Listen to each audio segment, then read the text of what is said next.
Okay. So welcome everyone. Today we're going to talk about the ins and outs of choosing a qualitative um, research design, which I don't think is talked about enough, and the importance of choosing a design for our qualitative research. So um, if you, are feeling that way, hopefully the um, information that I share will help you in that, and you can always reach out to me through Dissertation by Design.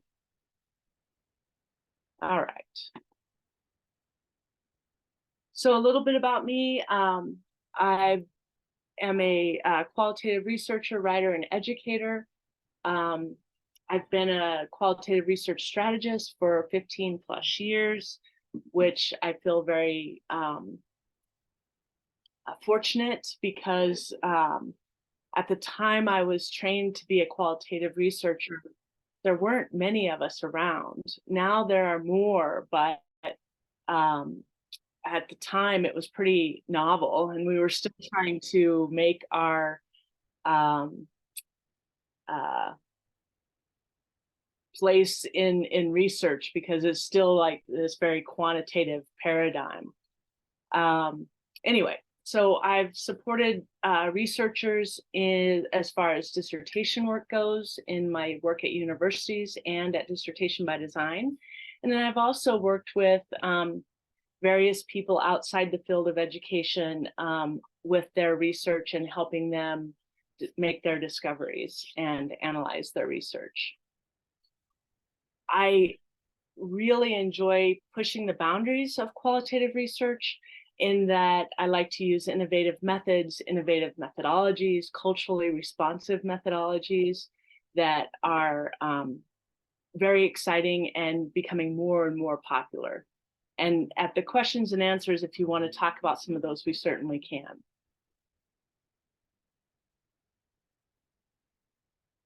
All right, so today we're going to go through the most common qualitative research designs. And then we're going to go into some common missteps in choosing those designs, and then strategies to avoid those. And that I will present kind of at the same time. And then we're going to look at a strategic framework for choosing a design, and then questions and answers. Again, for some of you who have arrived late, if you have any questions, please feel free to unmute your mic and ask your question.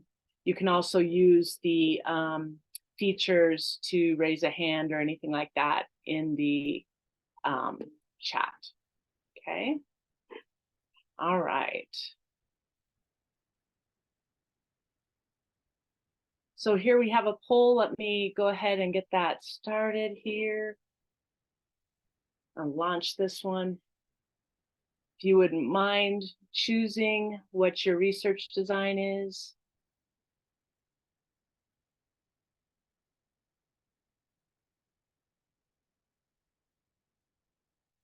Wow, I'm impressed. Ethnography, grounded theory, phenomenology.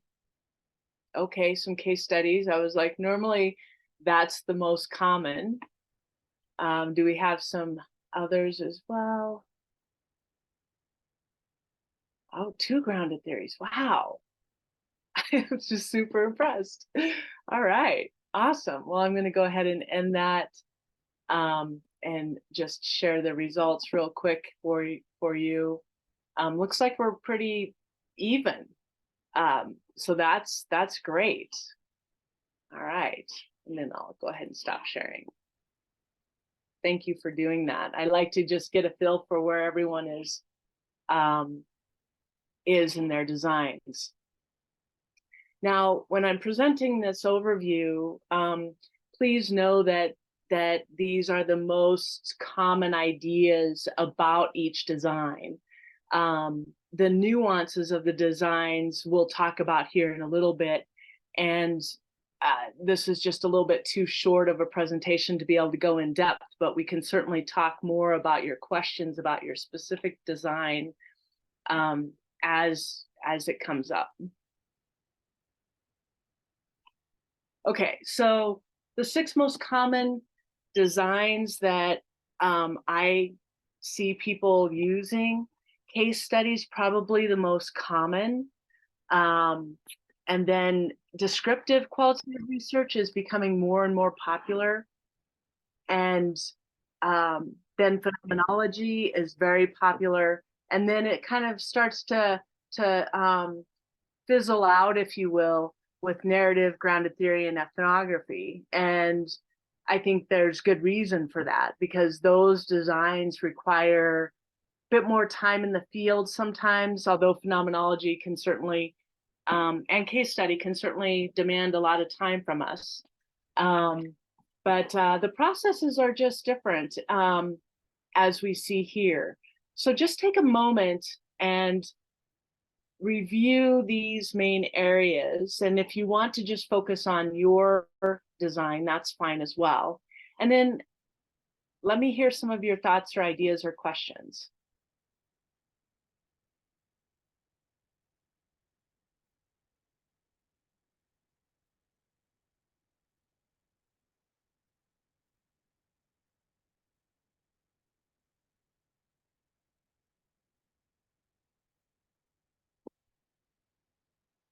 You can either put your questions in the chat or you can unmute your mic.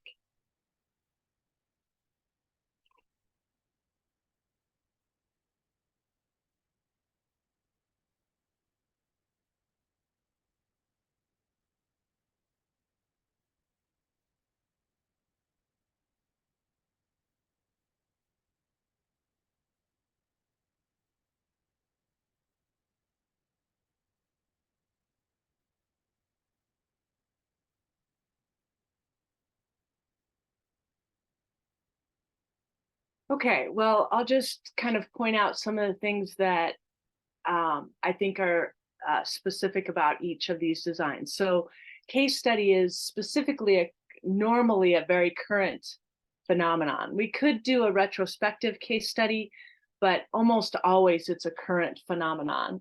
And that phenomenon cannot be talked about without being in its context. So it can't be taken out and studied quantitatively in a lab or something like that. And that's one of those things that makes case study unique. Another aspect, and we'll talk about that here in a moment, is the boundedness. So I'll leave that there, and we'll talk about that in a moment. The descriptive design is really about facts and conveying the facts about an event or an experience. The phenomenology, depending upon the type of phenomenology that you're doing, is really about understanding the essence of an experience for a certain group of people, and the meaning that they ascribe, to that experience. And then narrative, we're really looking at story, whether it is getting people to tell their stories or conveying the data through a narrative story. We are concerned in this point with past, present, and future, which is very unique in some ways to narrative. Grounded theory is about identifying a process, the steps in a process. For example, like developing a program, what were the steps in that program? Or supporting, as I have here, supporting faculty and becoming researchers. How was that done? So we're really looking at the how, and identifying those steps. And then finally, ethnography is looking at understanding and describing a culture sharing group. Now, this culture sharing group could be a sports team, it could be a neighborhood, any group that acts in a certain way and behave in a certain way. All right.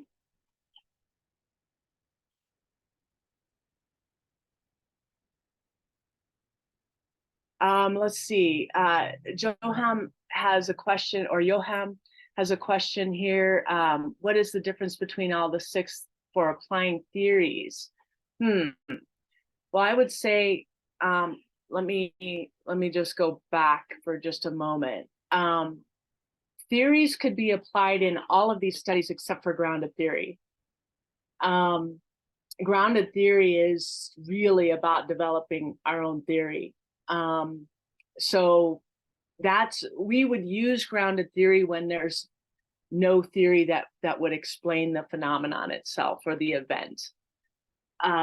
Or perhaps there is discrepancy in the field among the theories that are used to describe a certain event or phenomenon. But as far as theory goes, it can be used in all of qualitative research. How it's used, it depends. And we can talk a little bit more about that on the next few slides. Johan, if I don't mention theory on not the next slide, but the next slide, put your question in again for me.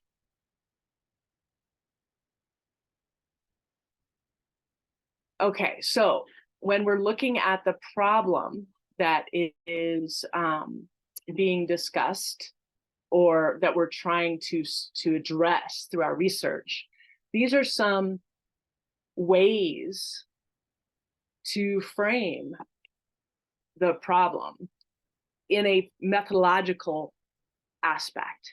Okay, there's many ways that we can talk about a problem, but when we're trying to find a methodological gap, these are some of the ways that we can show that there is this gap. And we would obviously do that through our literature review. But for a case study, perhaps nothing is known about a program, an organization, or a phenomenon in a specific location. So location can often be the gap that we're looking at in a methodological perspective. If in-depth understanding, let's say that there's a lot of qualitative research, but we don't have anything that goes deeper and looking at participant experiences, then we might do actually any one of these designs if there's a lot of quantitative research. Descriptive is when we're really trying to stick close to our data and we're trying to discover the facts, the who, what, where, when type of things. This design is growing in popularity, which is kind of surprising. I don't know if it's a university-based thing, but it's definitely one of those designs that's gaining some momentum. Phenomenology is, as I've mentioned before, is about essence of an experience for a group of people who have that same experience and who are very much homogeneous in their backgrounds as well. We really want to get people who, at least in the very least, are similar in regards to the experience. Okay, and then we want to know what their meaning is. All of qualitative research looks at meaning, but in phenomenology, we're really, and we'll get to this on this next slide too, we're really getting at this awareness and helping people gain awareness through the research, which is very different from any other research. Narrative, we're really looking at the stories, as I mentioned before. We can do a composite of a group of people if we are trying to protect them in some way. If our interests lie in, let's say, immigrants, and we want to make sure that we protect them, but still tell their story, we might present a composite narrative. And oftentimes those are not, narratives are almost inherently long.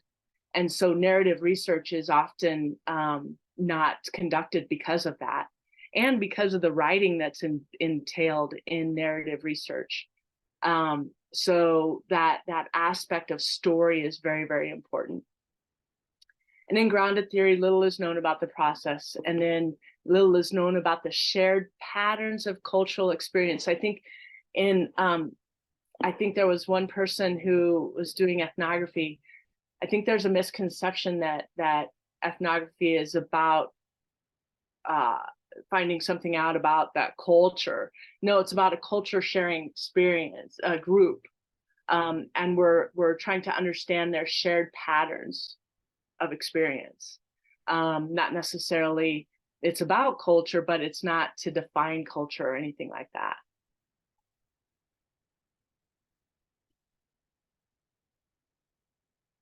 Okay, these are the key words, and we'll talk about this a little bit later when we're talking about some of the missteps in when we're talking about our design for either a dissertation, a thesis, or perhaps a journal article, or simply a report that we're doing based on our research.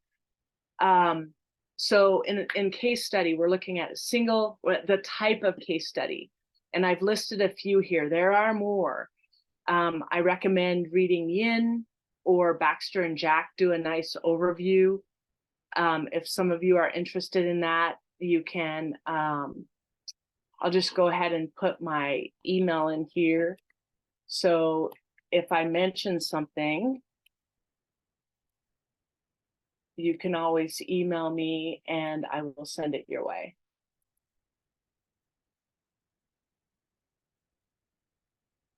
There we go. All right. So we're also, the type of case study can be holistic and embedded unit of analysis.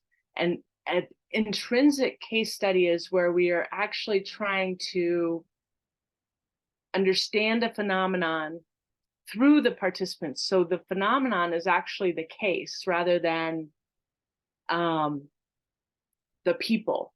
The other word that I should have put here on this slide, I think I put it a little bit later, is about boundedness. And we can talk a little bit more about what that means. It's really about the parameters of the study. How are we defining our case? Okay. So descriptive is the presentation of facts, a description of the phenomenon. Descriptive validity. This is very, very different than in the other forms of trustworthiness or reliability and validity of the other designs. We wouldn't necessarily talk about descriptive validity. As I mentioned before, it's the who, what, where, the nature and shape of events or experiences. And the person that I have several articles on this, and I also have a book that just came out. But they really say how sometimes this design is taken for granted, that it's like easy to describe something. And they said it's not always easy. Excuse me. Camille, I see your question, and so when I get to ethnography, I'll address that. So in phenomenology, we are looking at lived experiences, but I have some asterisks here, because all qualitative research is about lived experiences. So this often is very misunderstood, that just if I use the term lived experience, then I'm doing phenomenology. That's not the case. That can't be the end point. It can be the start, but it can't be the end. I have to be looking at this idea of essence, the idea of intentional consciousness. That's that awareness that I was telling you about earlier. This is really key in phenomenology that no other design highlights. We also have different types of phenomenology. I should have, oops, hang on a second, getting happy with my mouse here. I should have put IPA on here as well, but we have hermeneutical, we have transcendental, we have interpretive phenomenological analysis, which is a very small sample. Smith et al. Actually argue that 3 people could be a sample for an IPA study because it's got a double hermeneutic process. And if the language that I'm using is confusing, I don't mean it to be, but I do want you to be aware of the language that people expect when you're doing a design, okay? Narrative is, again, about the story. It's about storytelling or a narrative representation. If we're looking at Clendenin, Conley, we're really looking at the situation, the interaction, the continuity. That's the location. The interaction is the engagement, personal engagement and social engagement. And then continuity is about past, present, and future. And that was that aspect that I said really sets narrative apart from the other designs. Okay. And then grounded theory. So grounded theory is about developing a program, and we kind of talked about that before, so I won't go into that again. But we're really looking at the procedures or the actions that are taking place.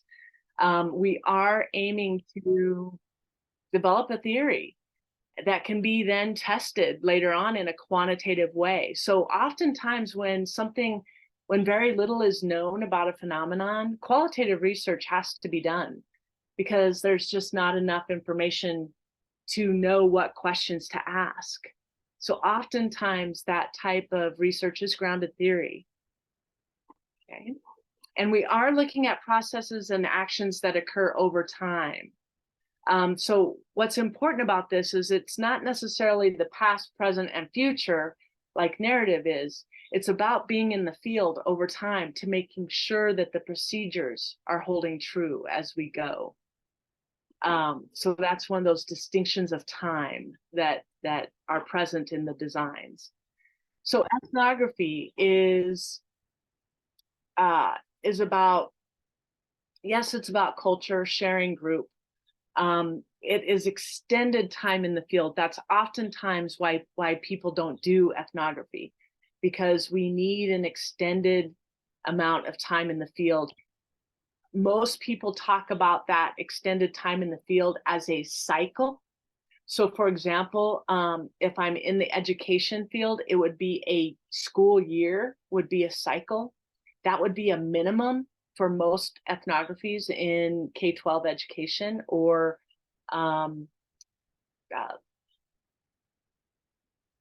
not graduate level or undergrad level, so not at the college level. So anything under the college level would be a whole year cycle. If we're looking at the college level, we would want to do a number of semesters. And I would still say we'd want to aim for that year of being in the field. It's pretty critical to be in the field that long, because we are looking for their beliefs, the customs, their perspectives on life, their behaviors, language. We're looking at an emic and an edic perspective. And the emic perspective is the insider perspective. The edic perspective is oftentimes the researcher, because we're oftentimes the outsider of the culture sharing group. Okay.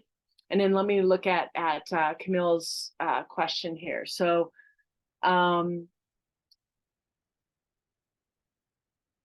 I think ethnography is feasible for tenure track assistant professors. And what I would say the reason why is because you could do some articles over time. You could do moments of time and do an article on your first go round of data collection, and then maybe do a couple of series of data collection, and then write an article on that, explaining that it is a long-term process. I think one of the benefits of doing that is that you are analyzing your data as you go, so you know what to be looking for in the future to check yourself. Okay. I hope that answers your question.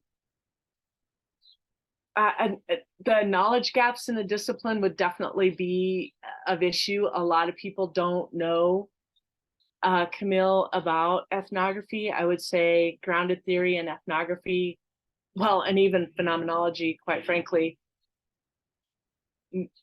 I think people think they know what it's about, but if we really, if we need support, we would probably find out that they oftentimes don't. And they're not able to support us. However, people in the field are very supportive. If you were to contact some of the big ethnographers that we have currently, I would say that they would contact you back and help you. And there's a lot of resources. I have a resource document for you all that we'll be sending along with the slides. Rapid ethnographic approach. Abdullah, can you tell me a little bit about that? I have not heard about the rapid aspect. Actually, I've seen researchers like Paul Bolton at Johns Hopkins used it, and also Rebecca Horn at Queen Margaret, where they use like free listing key informant interviews and focus group within like 12 months or between 6 to 12 months, where they use it to understand communities' perspective in terms of their need and priorities, like in an abbreviated time, given the need for them to design a specific intervention for those communities. Yeah, I think that if you're doing 6 to 12 months, I think you're still okay. Okay. It's when people are really looking at the smaller time frames that I'm like, yeah, no, that's not enough. Okay. But if you're doing the 6 to 12 months, I do feel like that's enough. There's just a couple more comments here. So Janae says, yeah, transcendental phenomenological approach is okay, and I'm going to mention this here in a moment. Phenomenology and analysis, I believe, is the trickiest design. You've got to really know your processes and really have some support for that phenomenological study. I find that oftentimes people say that they're doing a phenomenological study, but then when they come to the analysis, they do a thematic analysis, and it's not holding true to the design. So I think that that's something that you should think about, okay? And if it's okay, if the people that are guiding you and working with you are okay with the thematic analysis, then that's fine. But you should know that that's not typical. It's not a true phenomenological process. And yeah, I think that you can choose two designs. Okay, this is a really good question, Janae. You can. So, for example, I've done a ethnographic case study before. I've also done a narrative case study. And I've also done my own methodology where I combined 4 different designs. So yes, you can. The thing is that you need to be really up on what each design demands of you, okay, as you go. And then one more question, and then we'll head forward here. Is the changes, so Thea says that my focus is the changes in urban public spaces in Shanghai, China during certain historical period. Major influences on, I would say you're going to do a narrative. That's what I would do. I would do narrative because of that past, present, and future aspect.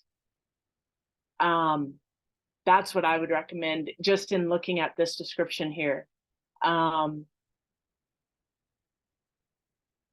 is time an effective framework to, yeah, yes, it is chronological when we're looking at this historical aspect. Yeah. Well, and if we look at narrative, oftentimes our the our process of writing turns out in a chronological way. So that's why normally when I'm trying to help people choose a design, it's the one that makes the most sense for what you want to study. And that is really super important. Thank you, Thea. That was a great example of that. All right, let's see here. So here's where we start to get a little picky on the designs and how they're similar and how they're different. So the participants in the sampling, case study is one or more participants, typically small because the level of depth that we're going. Any type almost of purposive sampling, and purposive or purposeful sampling is about choosing people who have the knowledge to be able to answer our questions. Okay, and by questions, I don't mean research questions because that's our job. I mean our interview questions. They need to be the people who can actually answer them or talk to them, speak to them. In descriptive, we're looking for 8 or more. We are really looking for consensus on the facts. Consensus on the facts. And we are oftentimes looking for that consensus across a variety of people. So it could be leaders, it could be employers, it could be teachers, whatever the scope of the people who have experienced the event or a particular experience. We want that wide range of variation. Phenomenology, we want at least 10 people or more. And again, I have this asterisk because it depends. If we're using the different types, if we're using IPA, we can go smaller. I would say I would want more if I'm only doing one interview per person. I need at least 20 people, okay? If I'm doing 2 interviews per person, then I can have 10. That makes more sense. I am looking for a homogeneous sampling in terms of the phenomenon or the experience. And then narrative, I'm looking for 1 or more participants. It could be a lot of participants if I'm looking at a specific historical period, such as Thea's. And but I want to kind of remember to rein myself in, because I can't get too many, because narrative demands that I describe rich details and tell a story. That's going to be very time consuming. So I have to remember, keep my sample small. Let's see, I already said homogeneous in terms of phenomenon and experiences for narrative. Grounded theory, I need a lot of participants that are engaging in the process. Whatever the process may be, I need to look at a number of people, because then, only then, can I make sure that I have the steps in the process right for this particular location, because it might be different in a different location. And then ethnography is typically a large sample of a cultural group. And again, I might be looking at a sports club, a local community, a neighborhood. And then it's homogeneous sample because they're all perhaps located in the same space, or they are interested in the same sport and they're actually playing that sport. And there are other ways to be homogeneous as well. All right. Okay, so the data collection methods are as follows. You'll see that interviews are in almost everything, okay? Interviews for qualitative research are probably the most common method of collecting data. However, when we go into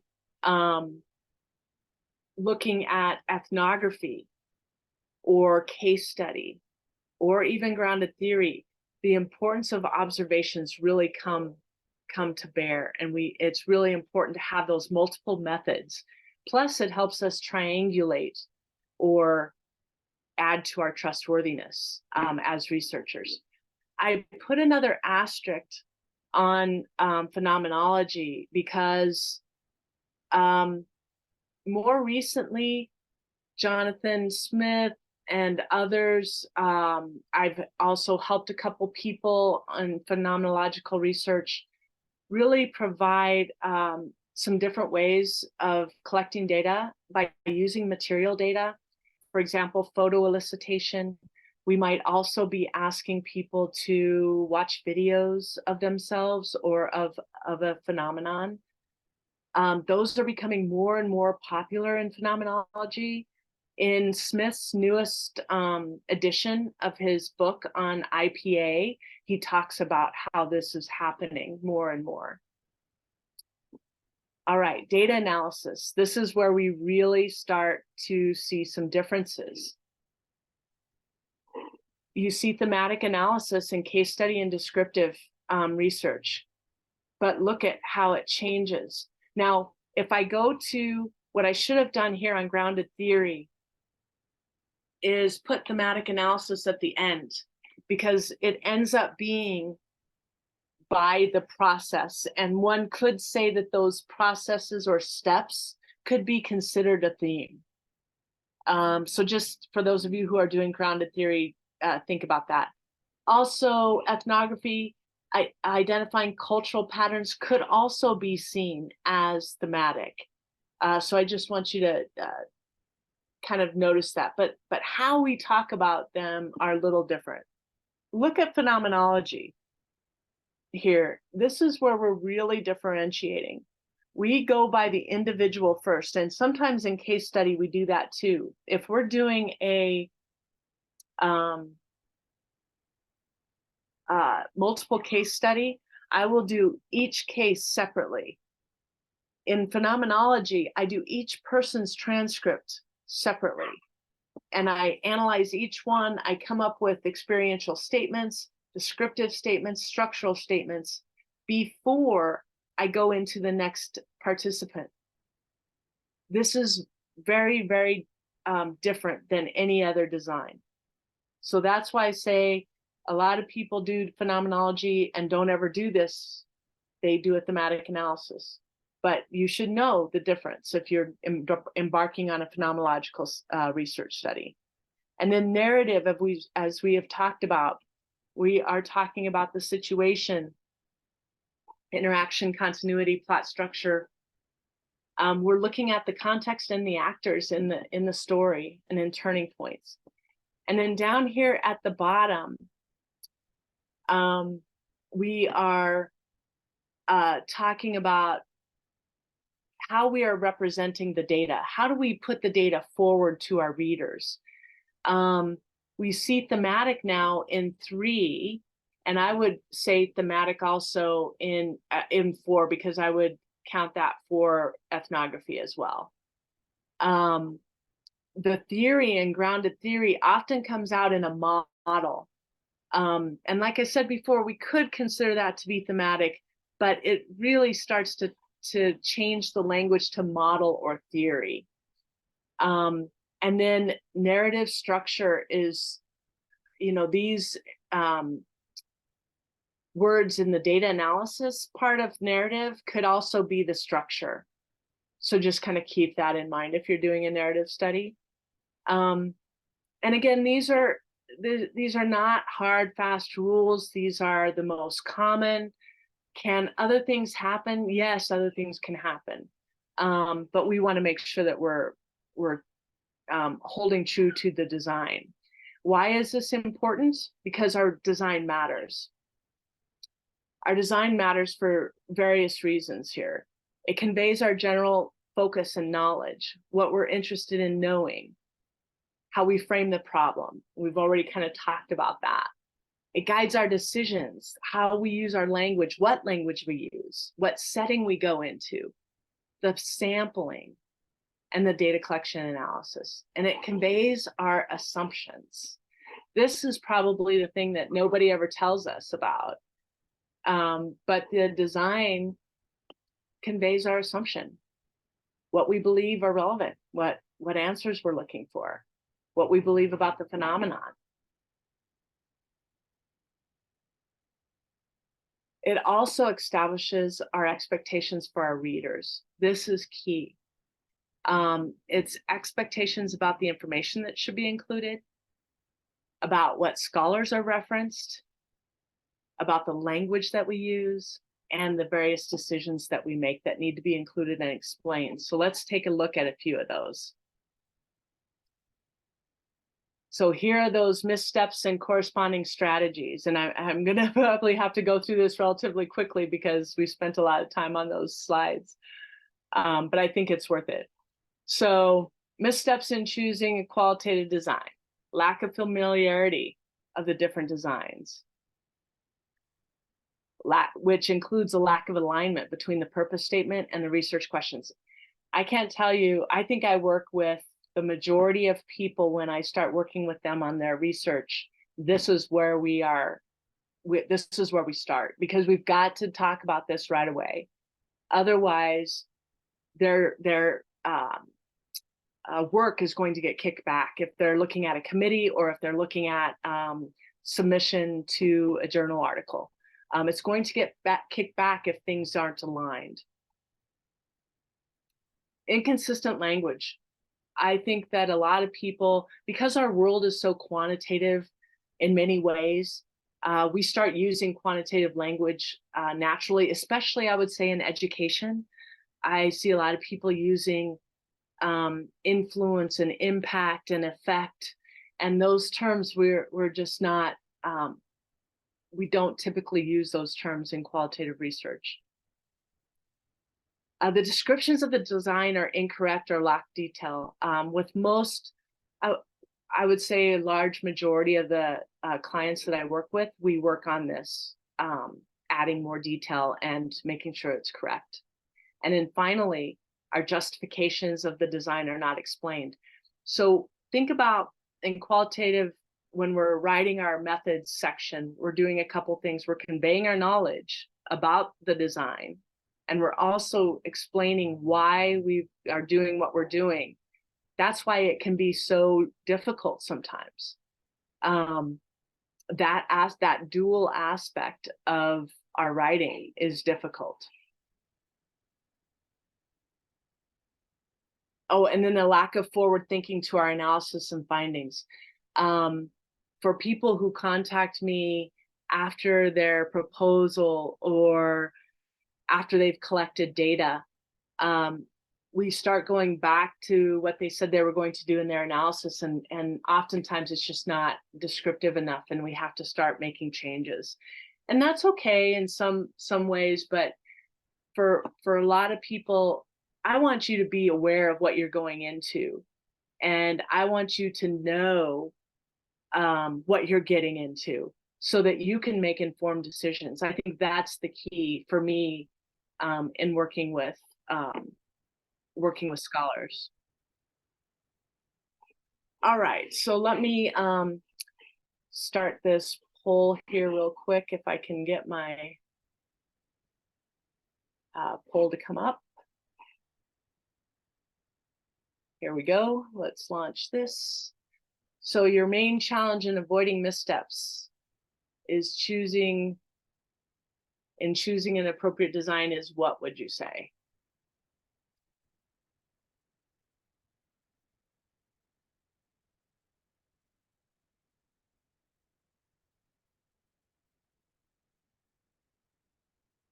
Yeah, it's kind of even across. I think that alignment and all of the above is kind of battling it out right here.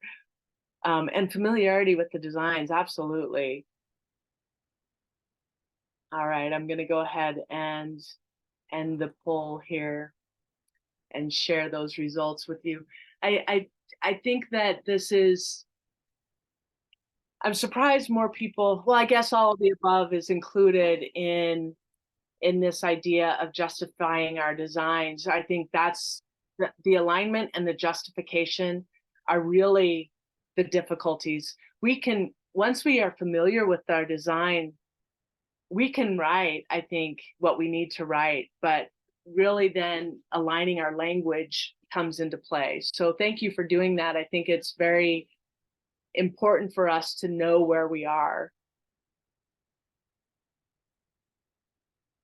All right, so strategies to combat lack of familiarity of our designs. Read scholars associated with your design. I will be forwarding a handout for you from the qualitative report and Dr. Chanel, and he has a list of all the different designs and all the big designs and where you can find resources. It's a fantastic reference.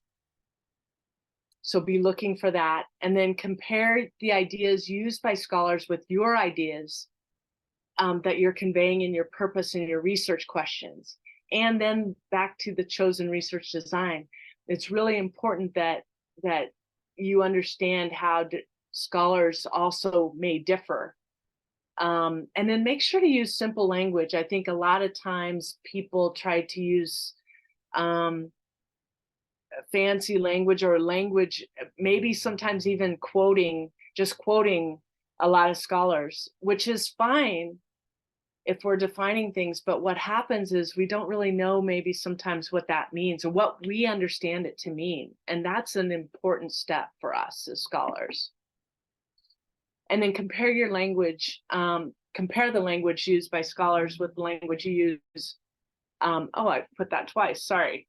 What was I? Oh, the language, not the ideas, but the language you use. Drop in some of those key words that I mentioned on those grids. That's very, very important. So let's give this a go and see how we do here. So the chosen design is a case study. We're going to look at the purpose statement. So the purpose of this qualitative study will be to determine the relationship between the managers and employers' perceptions regarding leadership practices of ABC organization. Now, the issue here is with language. So my suggested revision is this. Delete the determine the relationship. That's not what we do in qualitative research, especially in case study. In most qualitative research, we're exploring or understanding. We might be describing if we're doing a descriptive study.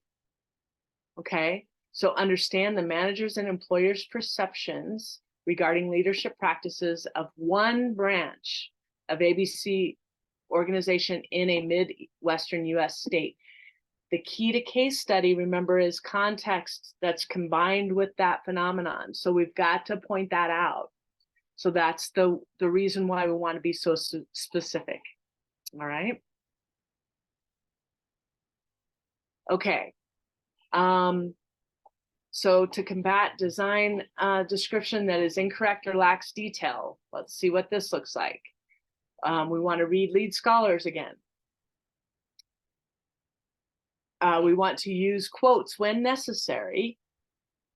And then we want to show how their ideas about our design agree and disagree between their different definitions. So the more people that you use, the better. Okay.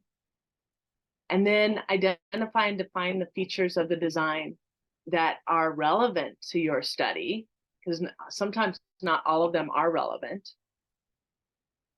Let's see how we do this time. Case study, same study. So case study researchers are focused on one or more contexts that are bounded and explored in depth. Yep, that is true. However, we're doing a little bit too much. We're talking about boundedness and the in-depth nature and one or more contexts. That's three different things that we're trying to do in this sentence. I see this kind of writing a lot. Now, in article writing, we oftentimes have to do this because we lack space. But if you are dissertating right now, you cannot do this. You must slow down, okay? So here is my suggested revision. Case study researchers focus on a contemporary issue that is inexplicitly tied to a specific context. And then I provide a reference. According to Yin, I'm using Yin because he's a key person in case study. Identify and define a case by explaining the parameters that bound the case. Okay, so these are these key words that I want to make sure that I'm dropping. I want to let people know I know what I'm talking about. And then many researchers classify case study research as research that provides in-depth understanding of a phenomenon or an experience from one or more people's perception.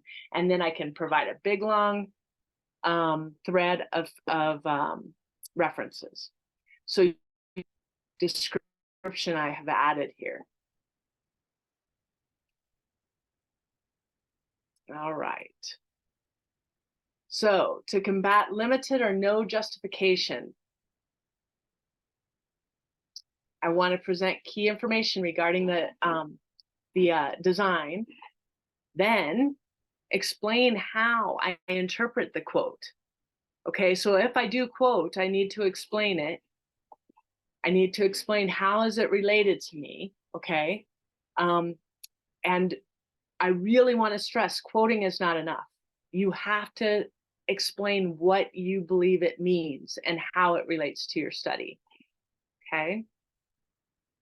Which scholars' ideas do you align with and why? In a lot of different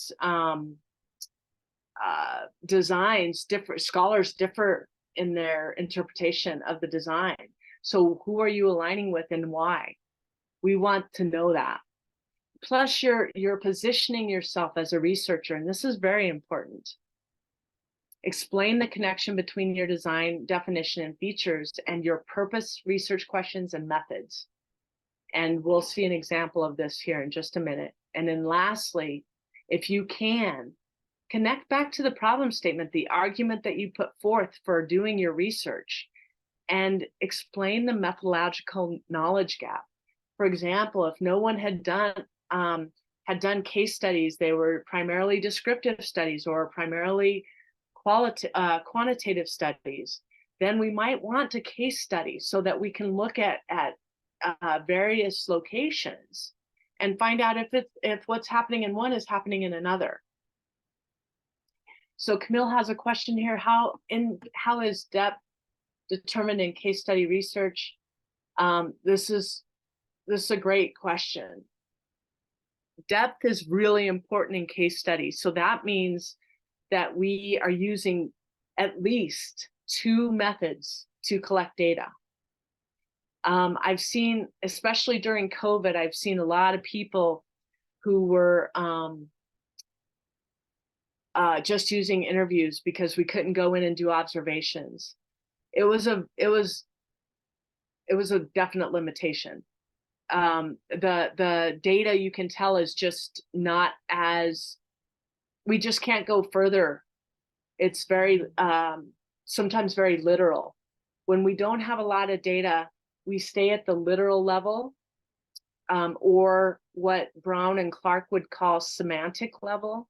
And there's, you know, in a descriptive study, there's nothing wrong with that semantic level, but we aim to go deeper in case studies. So we want more data. We need more types of data. All right, so here's another example of this case study, key information and justification. So I use the smaller text is what we had in the last one. And then here you see, because case study researchers focus on one context, implementing a case study approach to explore this organization's is appropriate. Again, not enough. It's not enough just to say one thing and then say, yeah, I'm using the right design. No, you have to prove it. You have to be more descriptive. So here is how I would, again, add more. So a contemporary issue, you see I'm using the language of the design, embedded in specific context. That too is in the design. Then it's about the potential to highlight the aspects of leadership practices, okay? And then interviewing multiple levels of managers. Here, I'm talking now about the data collection and how deep I'm going to go. I aim to gather more nuanced data regarding the organization's leadership practice. This is super important. I would probably follow this up with some material data as well. Like what's the written correspondence that goes out between the managers and the employees. Okay, I think that would probably be a good one. I would also maybe want to look at some meeting notes from their so like minutes of their meetings, stuff like that, so that I can look at the language that's being conveyed. All right, so strategies combat looking forward. No one ever, I would say, just remember that what you write in this section conveys your research plan. So the more thorough you are, the better. Make sure you understand what the terminology means. The words you use matters, and it matters specifically to the design. And people who are key researchers in the area will pick up on it, and they will reject publications if it's not correct. Or they'll, at the very least, they'll demand some revisions from you. We hope that that's the case. We don't want an immediate rejection, although it does happen. All right, so design considerations and representing our findings. We really, a lot of people don't focus on how we present our findings. That's why I want to talk through this slide just a little bit. So think about how your design informs your analysis and your writing. It informs it a lot. Again, review, guidance from the scholars, visualize your findings. What will it look like? How will your structure be presented? If you're interested, I do have a document on structure of findings that I can send you. And then finally, writing structure. We're looking at this visual, how visual informs things, keywords informs things, and then our reader expectations. Yes, I will be sharing the slide deck with everyone. And gosh, our time just flew there. Let me see. Anybody have any questions?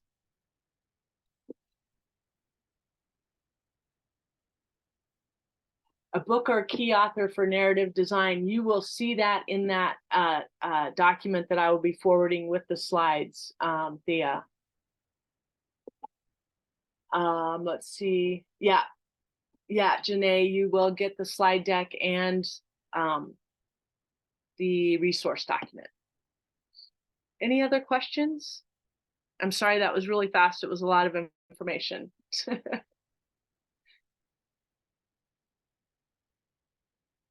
I think, Thea, just in,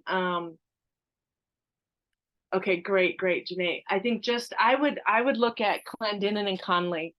Let me stop sharing here. Let me do one more slide and then I'll stop sharing. And I wish I could see you all because I miss it. So you'll have this slide when the slides when we go in. If you need anything, just contact us, or you have my email as well. So let me just stop sharing. It'll go blank for just a minute. Oh, good, it didn't.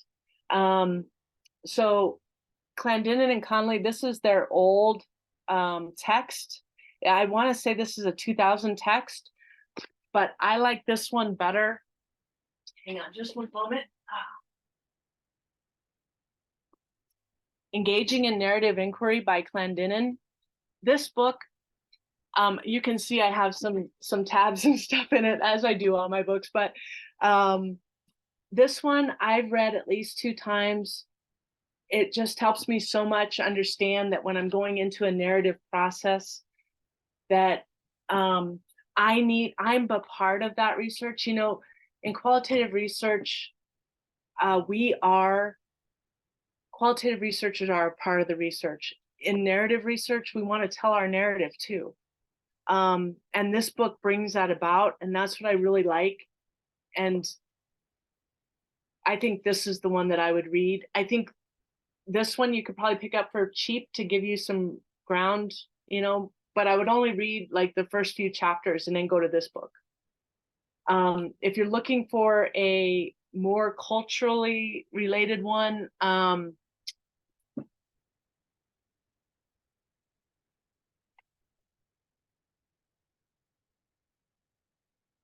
we have the use of personal narratives, telling stories. And then I don't know if I'm going to be able to find it. Let me see. Hold on.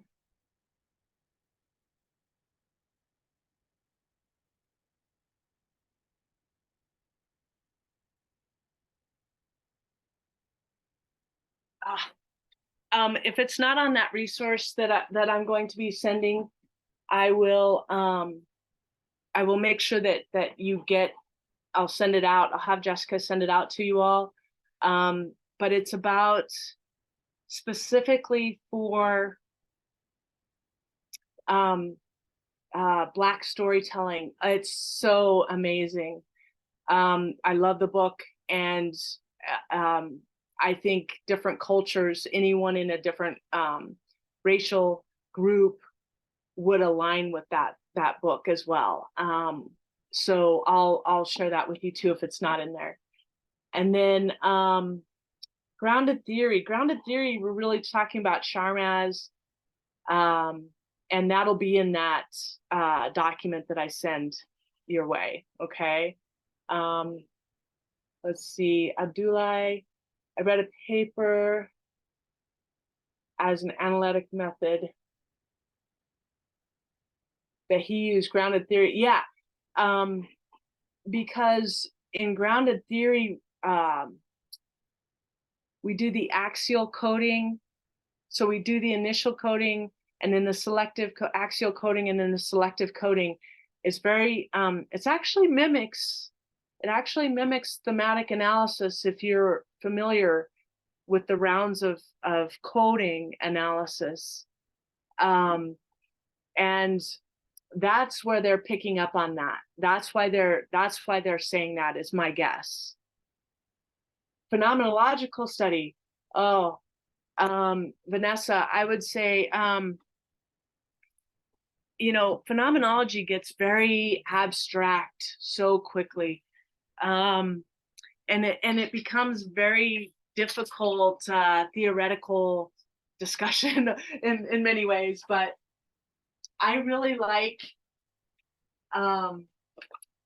Moustakis's text, Phenomenological Research. I also like Van Maenen's text, Researching the Lived Experience. Sorry, it's getting a glare. There we go. And then I also have several articles, Vanessa.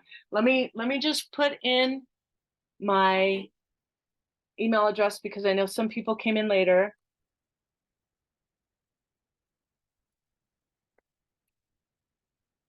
I have articles on every design. I also have articles on Latina specific methodologies like testimonio, platicas, and charlas. If you're interested in that, let me know. And as I mentioned, I have some Black epistemological articles as well that are amazing, and some Indigenous peoples' methodologies that I can guide you. I'm not sure they're on that list, so please just email me and I will send you that. It'll probably be tomorrow. But I hope that, as you can tell, I love this. I love my work, and I love helping people with their research. So I hope to see you again soon, and enjoy your evening. Thanks so much. Thank you. You're welcome. Bye, everyone. Thanks, Dr. Richard. Thank you. You're so welcome. Thank you, Dr. Richard. I really appreciate it. Oh, great. Yeah. Thank you so much, Veronica. I appreciate a lot. Oh, Thank you very that's great, much. Thea. You are so welcome. I enjoy a lot. Have a good night. Good, thank you. You too. I'm from Sierra Leone, West Africa, so your scope is beyond even just within the US and Europe. Oh, that's great. That's great. Well, I'm so glad that you're here and that you were able to attend. Thank you. Yeah. All right, everyone. We'll see you soon.